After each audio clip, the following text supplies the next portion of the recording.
का हक डाला। उदू की जान पर गालिब हमेशा खौफ खंजर हो। फतेह इकबाल लक्ष्मी का कदम कब्जे के अंदर हो। महाराज की जीवन की जय जयकार हो। ये अग्नि के मानिंद चमके तेज शाही आपका, दिन पे दिन रुतबा बढ़े श्री महाराज आपका। श्री महाराज आपकी जय जयकार हो। पावन महाराज साकेत नगरी में निवास करने वाले प्रजावासी महाराज एवं अष्ट मंत्रियों में श्रेष्ठ महामंत्री सुमंत, इस सिंहासन के माध्यम से नित्य वह कर्म किए जाते हैं जिससे यह प्यारी प्रजा सुख प्राप्त करती है। क्योंकि जिस राजा के राज्य में प्रजा को कष्ट मिलता है तो हमारे शास्त्र कहते हैं, जा सुराज प्रिय प्रजा दुखारी, सो निप अवश्य नरक अधिकारी। वो राजा नरक का अधिकारी होता है जिस राजा के राज्य में प्रजा को कष्ट मिलता है। सोचिए नृप जो नीत न जाना, जय ही न प्रजा प्रिय प्राण समाना। जिसको ये अपनी प्यारी प्रजा प्राणों के समान प्रिय नहीं होती, अब वो राजा सोचनीय होता है। इस जीवन को पाने के बाद हमें सार्थकता की ओर जाना चाहिए। क्योंकि बड़े भाग से हमें यह शरीर मिला है तो हमें इस शरीर को परहित में लगाना चाहिए। हम इस सिंहासन के माध्यम से अपनी इस प्यारी प्रजा को नित्य उपदेश दिया करते हैं कि हमेशा दूसरों के कार्य आना चाहिए। लेकिन ये प्राणी जब मार्ग भटक जाता है, पद भूल जाता है, तो ना जाने ऐसे कितने कृत्य कर देता है जिससे जीवन भर उसको पश्चाताप के आंसू बहाने पड़ते हैं। अब विद्वानों ने कहा, प्रश्न उठा कि इस जीवन को कैसे जीना चाहिए। तो विद्वानों ने कहा, सुंदर बनो। अब व्यक्तियों ने अनुमान लगाया कि सुंदर बनने का तात्पर्य है श्रृंगार से। मानव ने अच्छे अच्छे वस्त्र धारण करना प्रारंभ कर दिए, श्रृंगार करना प्रारंभ कर दिया। इस संसार में अगर सुंदरता का प्रतीक है, सुंदरता का प्रतीक बताया गया नारी को कि नारी सुंदरता का प्रतीक है। क्योंकि सिद्धांत है, यत्र नारी पूज्यते तत्र रमन्ते देवता। जहां पर नारियों की पूजा होती है वहां पर देवता निवास करते हैं। प्रश्न उठा, क्या हर नारी पूजनीय है? तो बताया गया नहीं। क्यों? क्योंकि कुछ नारियां शोचनीय होती है। सोचिए, पुण्य पति वंचक नारी, कुटिल कलह प्रिय निज इच्छाचारी। वो नारी शोचनीय है जो अपनी पति के अविरुद्ध अपनी इच्छा का कार्य करे, घर में कलह करे। अब वो नारी पूजनीय नहीं है, वो नारी शोचनीय है। सत्य महाराज। लेकिन शोभनीय नारी कौन है? तो विद्वानों ने बताया कि जिस नारी के जीवन में लाज है, लज्जा है, वो नारी शोभनीय है। जैसा कि हमारे अविद्वान कहते हैं, नारी की शोभा ये लाज से है, देख नारी जिसमें ये लाज नहीं। ब्राह्मण की शोभा, ब्राह्मण की शोभा ये ज्ञान से है, देखे ब्राह्मण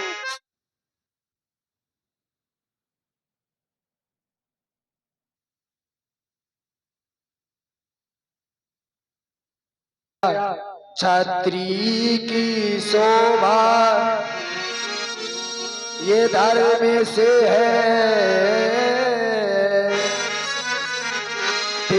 छात्री जिसमें ये धर्म नहीं, राजा की शोभा, राजा की शोभा ये नीत से है, ठीक राजा जिसमें ये नीत नहीं। वो राजा अविकार है जो नीत को नहीं जानता, क्योंकि बजे ताली युगल कर से नियम ये सदा से है। यदि ये प्रजा राजा से है तो राजा भी इस प्रजा से है। लेकिन कुछ किसी व्यक्तियों ने पहने चढ़ी के चीथड़े खुद को भगवान समझे, ऐसा सामान समझे है। इस प्यारी प्रजा को गुलाम और खुद को भगवान समझे हैं। कहो कहो महामंत्री सुमंत, हम प्रजा की कुशलता जानना चाहते हैं। महाराज, आपकी दया से, आपकी कृपा से आपके राज में शेर बकरी एक ही घाट में पानी पीते हैं। आपके द्वारा पूछा जा रहा है कि हमारी प्रजा में कोई कष्ट में तो नहीं है। हे महाराज, आपके लिए तो स्वयं बताया गया धर्म धुरंधर गुण निध ज्ञानी।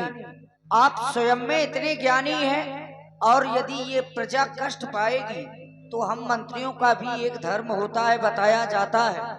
पीड़ा का यदि सुर बिगड़े तो ये तंत्री दोषी होते हैं, और राजा का अनुशासन बिगड़े तो सीधे मंत्री दोषी होते हैं। आपके राज्य में कोई कष्ट में नहीं है। अभी बताया गया अजावर सिंह एक घाट से जल ग्रहण कर रहे हैं, यही सत्य है। समय समय पर दान दिया जा रहा है। यज्ञशालाएं, पाठशालाएं इत्यादि जितनी भी शालाएं हैं सब सुचारू रूप से चलाई जा रही हैं। मेरे द्वारा किए गए कार्यों से मेरी प्रजा प्रसन्न है। इससे बढ़कर के मुझे और क्या चाहिए। लेकिन मंत्री वरो, आज हम अपने सेनागार से सीधे सभागार की ओर चले आए हैं। मानो हमें ऐसा प्रतीत हो रहा है कि हमारे सर पर हमारे पूर्वजों का यह ताज, यह मुकुट कुछ टेढ़ा है। दर्पण की व्यवस्था करो, आज हम इसे यहीं पर सवारेंगे। ऐसा आदेश महाराज। राय सुभाय मुकुर करनीना, वदन बिलोक मुकुट समकीना, श्रवण समीप भय सुत के सान, मनहु जरठपन अस उपदेशा। महामंत्री सुमंत महाराज, इस संसार में अगर कोई सच्चा है तो वो है दर्पण, क्योंकि दर्पण कभी झूठ नहीं बोलता। सत्य महाराज। आज जैसे ही हमने अपने मुख को दर्पण में देखा, क्या देखा तो पाया क्या कि श्रवण समीप भय सिप कैसा, मनहु जरठपन अस उपदेशा। हमारे कानों के समीप के बाल श्वेत हो गए हैं, मानो हमें उपदेश दे रहे हैं कि राजा दशरथ, बहुत जी लिया तुमने जीवन, अब तुम्हें इस स्थान को छोड़ देना चाहिए और वन में तपस्या रत हो जाना चाहिए। और सिद्धांत भी कहता है चौथे पन जाइए निप कानन, चौथी अवस्था में राजा को वन में जाना चाहिए। मंत्री वरो, हम जैसे ही अपने मुख को दर्पण में देखते हैं तो पाते क्या है, वो देखो आता है ये ग्रीष्म काल, सुंदर वसंत ऋतु जाती है, तरुणाई में छा गई अब प्रेत अवस्था आती है तरुणा।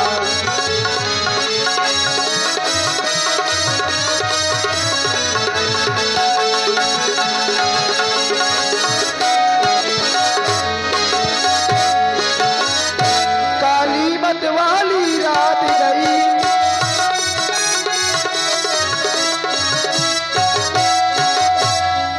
काली मत वाली ये रात गई, ये रात गई, ये रात गई। काली मत वाली रात गई,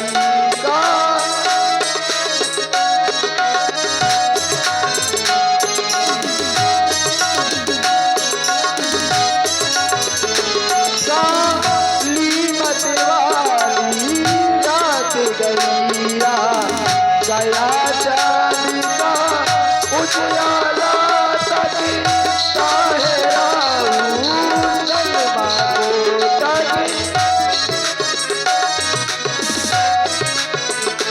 तक ताहिरा चंद्रमा को है सीखे गिरा पड़ने वाला तक।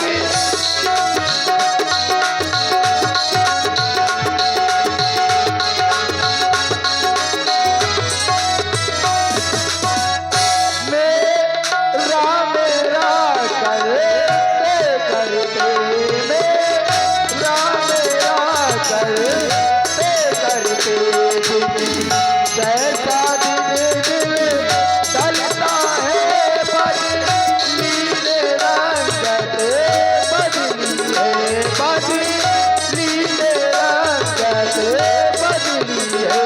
सूरज पश्चिम को चलता है बदली रंगत बदली है।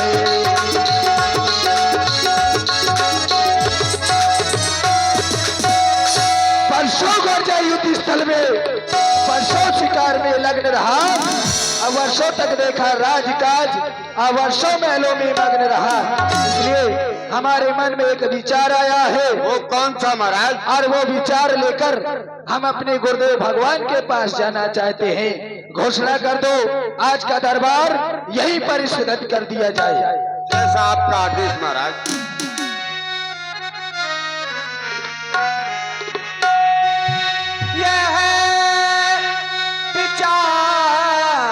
रे आनंद पे सुदन सो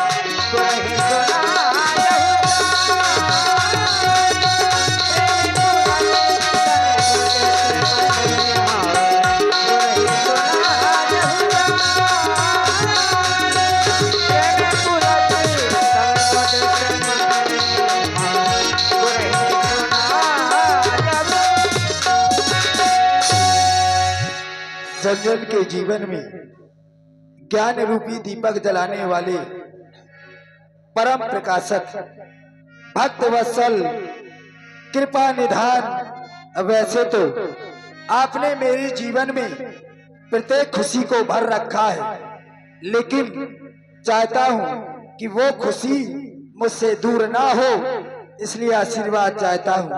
मेरा अवाचक प्रणाम स्वीकार करें।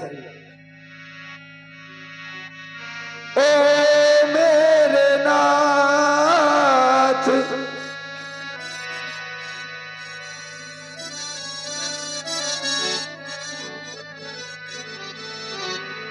ओ मेरे नाथ,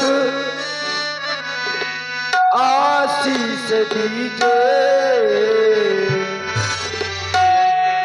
ओ मेरे नाथ, आशीष दीजिए। पकड़ूं मैं प्रभु